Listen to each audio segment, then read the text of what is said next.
কোটি কোটি টাকার মালিক আল্লাহ রাস্তায় দান করে না, বরং এই টাকাগুলো যখন মসজিদে দান করতে যায়, দান করতে গেলে তখন তার কলিজা কেঁপে ওঠে।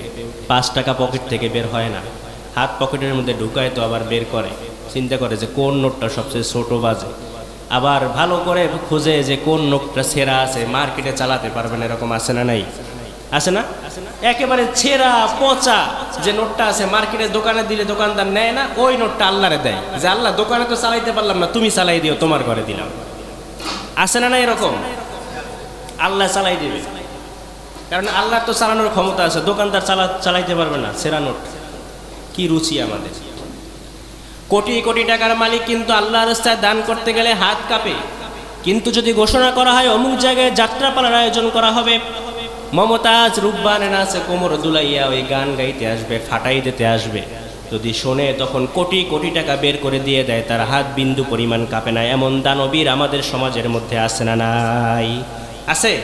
মসজিদে দান করে না, কিন্তু যাত্রাপালা, গানের অনুষ্ঠান, সিনেমার অনুষ্ঠান, এই সমস্ত কিছুতে কোটি কোটি টাকা দান করে। এই যে এখন শুরু হয়েছে বিশ্বকাপের উন্মাদনা, লাখ লাখ টাকা খরচ করে দেখি যে কয়েক কিলোমিটার, 7 কিলোমিটার 10 কিলোমিটার পতাকা বানায় আর্জেন্টিনার, ব্রাজিলের, অথচ নিজের পরিবারের পিছনে টাকা ঠিকমতো খরচ করতে পারে না।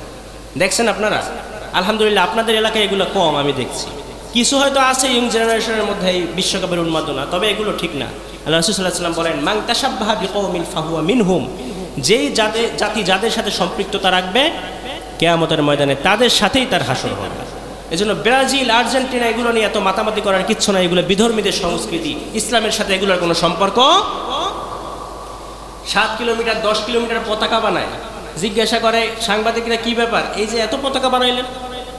বলে আমার জমি ছিল কয়েক বিঘা, এগুলো বিক্রি করে বানিয়েছি, এবছর 7 কিলোমিটার বানাইলাম ব্রাজিলের পতাকা, আগামী বছর আল্লাহ তৌফিক দিলে 10 কিলোমিটার বানাবো। আছে না নাই? দেখছেন কি রুচি! এই যে টাকাগুলো খরচ করে, আল্লাহর হাবিব সাল্লাল্লাহু আলাইহি ওয়াসাল্লাম বলেন এই যে দানগুলো যারা করে, এই দানগুলি হাসবুকি মিনান নার, জাহান্নামে যাওয়ার জন্য এগুলোই যথেষ্ট। এই লোকগুলো বিনা হিসেবে জাহান্নামের মধ্যে চলে যাবে। পরে নাউজুবিল্লাহ।